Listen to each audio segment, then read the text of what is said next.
Wayne is a man who has been instrumental in reshaping the way our farmlands look.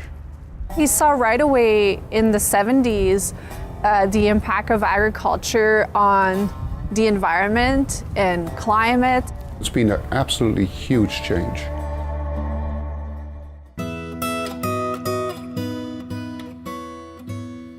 I was born here in southern Alberta. Grew up on a dryland wheat farm about 45 kilometers southeast of Lethbridge. I started questioning some of the farming practices that my dad was doing. Didn't get good answers. I took my first year at U of L and I was in pre-med.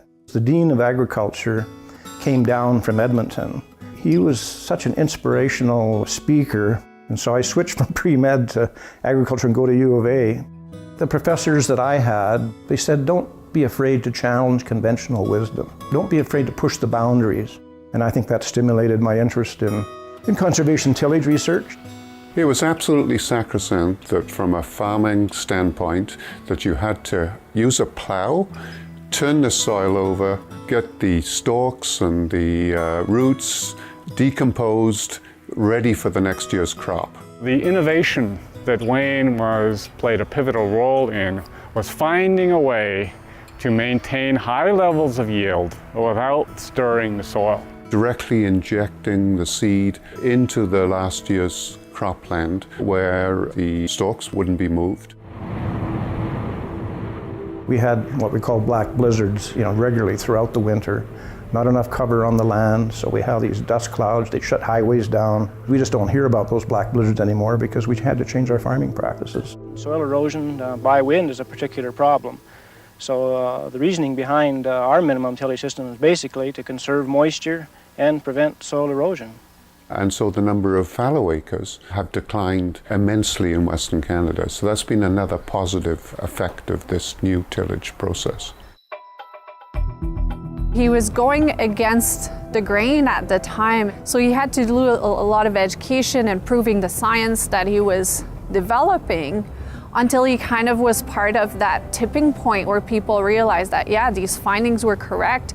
There would be better yield, better soil. I wasn't that popular with a lot of farmers, but I had a strong enough following, some of the local leaders that supported me, and they kept telling the government we need more of this kind of research. As an ag engineer, I had to try to develop equipment that could seed into that straw and residue and leave it standing. But once you have a few successes and the yields are great, people are wondering now, what was all the fuss about? Why didn't we do this many years earlier? And so like I say, it's 50 years now since we started this. Now 75% of all farmers use direct seeding, not just conservation tillage, direct seeding directly into the stubble, no cultivation whatsoever.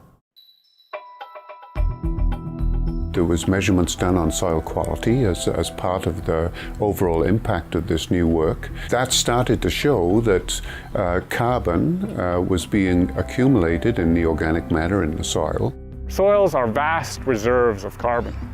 And if those soils lose carbon, that means more CO2 in the air. If, on the other hand, we can find ways of rebuilding soil carbon, that in effect takes atmospheric CO2 and puts it back in the soil, thereby reducing to some extent the climatic effects of excess CO2. He was able to get this process of minimum tillage brought into the Kyoto Protocol that would count towards our carbon accumulation. Canada is the only country in the world now that sequesters 10 million tons of CO2 annually because of the way we farm. Ultimately, I was appointed Director General of Environmental Health for I think 19 research centers across the country. Which meant that the work across the country had to be integrated and tied together. So often in the environmental research community, we tend to focus on the gloom and the doom scenarios, and goodness knows there are enough of those. This is a good news story. And through this award, I hope that we can elevate that sense of hopefulness that our society sometimes needs in the face of the coming global stresses. There was a lot of challenges to some of the things that I was promoting early in my career, but that's what makes it more rewarding now when you see the adoption of conservation farming and how extensive it is across Canada, and to have played a role in that has been pretty exciting.